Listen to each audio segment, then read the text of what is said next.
Hello friends, तो आज से हम एक नई सीरीज स्टार्ट कर रहे हैं एंशिएंट हिस्ट्री की। तो आज हमारा पहला चैप्टर रहेगा प्रागैतिहासिक काल। प्रागैतिहासिक काल किसे कहते हैं जान लेते हैं। अंग्रेजी भाषा के हिस्ट्री शब्द की जो उत्पत्ति हुई है वो यूनानी भाषा के हिस्टोरिया से हुई है। इसका अर्थ होता है कि खोजबीन के द्वारा जानकारी प्राप्त करना। ठीक है, इतिहास को हम मुख्यतः 3 भागों में बांट सकते हैं। पहला प्रागैतिहासिक काल, दूसरा आदिऐतिहासिक काल और तीसरा इतिहास। प्रागैतिहासिक काल किसे कहते हैं? तो लेखन के आविष्कार से पूर्व घटी घटनाओं का काल प्रागैतिहासिक काल के अंतर्गत आता है, जिसका आमतौर पर 3 पाषाण काल के रूप में वर्णन किया जाता है। कौन कौन से? तो पहला पूरा पाषाण काल जो 5 लाख ईसा पूर्व से लेकर के 10,000 ईसा पूर्व तक के समय को माना जाता है। दूसरा मध्य पाषाण काल, इसको 10,000 ईस्वी पूर्व से लेकर के 6,000 ईस्वी पूर्व तक के जो काल है या जो समय है उसे हम मध्य पाषाण काल के अंतर्गत रखते हैं।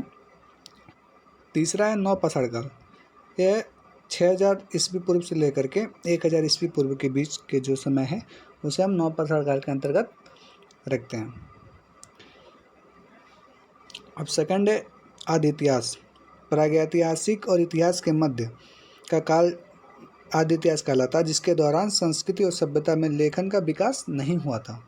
ठीक है, फिर होता है इतिहास। जिस काल में लेखन कला का आविष्कार हुआ था उसको इतिहास के नाम से जानते हैं। अब पूरा पाषाण काल, अब जो प्रागैतिहासिक काल है उसको हम जानेंगे यहाँ पे। तो प्रागैतिहासिक काल को 3 भागों में बांटे हैं। पहला है पूरा पाषाण काल, तब यहाँ पे देखते हैं पूरा पाषाण काल किसे कहते हैं।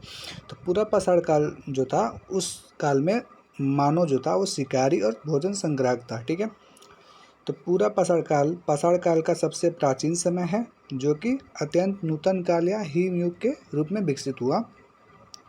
सिंधु और गंगा के तटीय मैदानों को छोड़कर यह भारत के लगभग सभी भागों में फैला था। तो जो पूरा पाषाण काल है वो लगभग संपूर्ण भारत पर फैला था। भारत का संपूर्ण पाषाणकालीन मानव हबशी जाति से संबंधित था और वे कहाँ रहते थे? गुफाओं और चट्टानों की आड़ में रहते थे। यानी कि इनको जो पूरा पाषाण काल का मानव था उसे अभी घर बनाने के जो कला थी उससे वो विकसित नहीं हुए थे।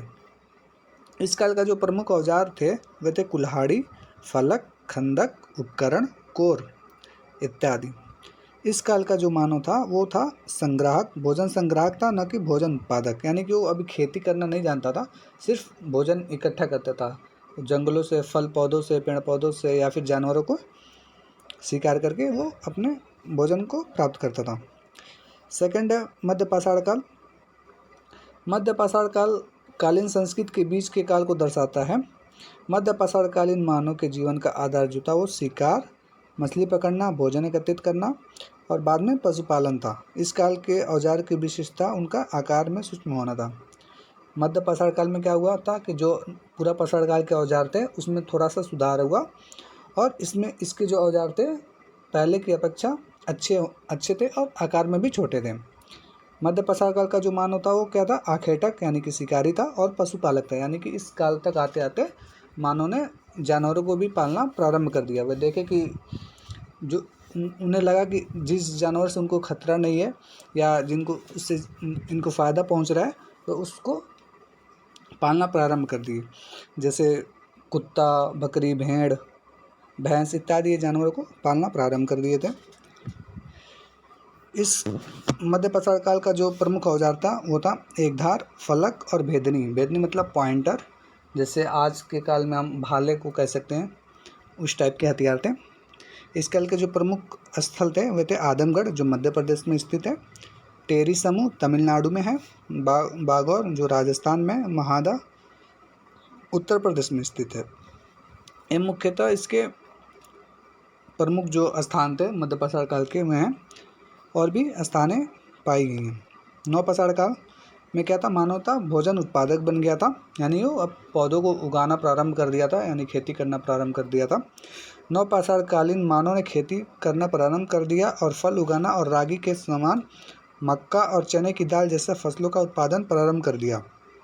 उसने जानवरों जैसे कुत्ता, भेड़, बकरी इत्यादि का पालन भी प्रारंभ कर दिया। भारत में अनेक नवपाषाणकालीन बस्तियों के प्रमाण मिलते हैं। ठीक है, जो सबसे पहला प्रमाण मिलता है वो है मेहरगढ़ यानी पाकिस्तान।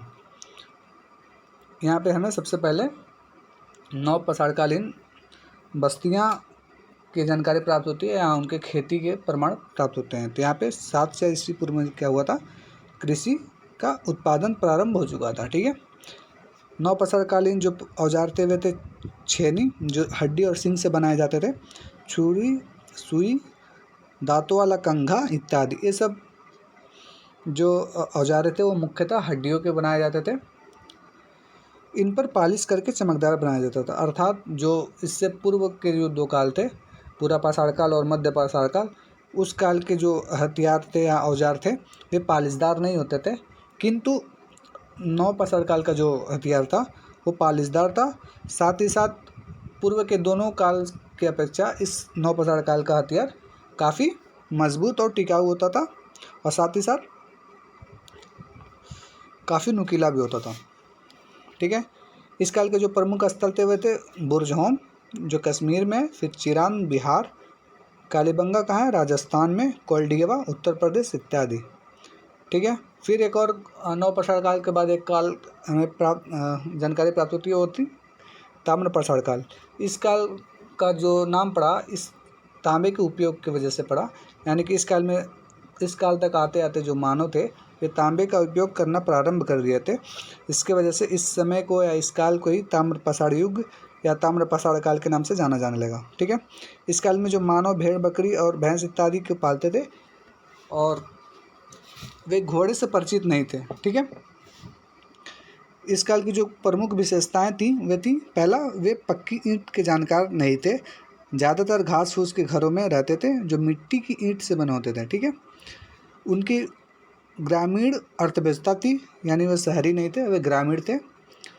इस थर्ड है, इस काल के लोग लेखन का इस्तेमाल नहीं जानते थे। चौथा पॉइंट है कि वे भोजन पका कर खाते थे, यानी कि आग की खोज हो चुकी थी नवपाषाण कालीन तक आते आते। गहनों और सजावट के शौकीन थे। गहने जो होते थे वो स्त्रियां विशेष रूप से पहनती थी, मगर पुरुष वर्ग भी गहनों का काफ़ी शौकीन था और वो गहने पहनता था। वे देवी माँ की पूजा करते थे। 7 पॉइंट है कि ताम्र युग के लोग तांबे के कुशल कारीगर थे, वे तांबे को गलाने की कला जानते थे।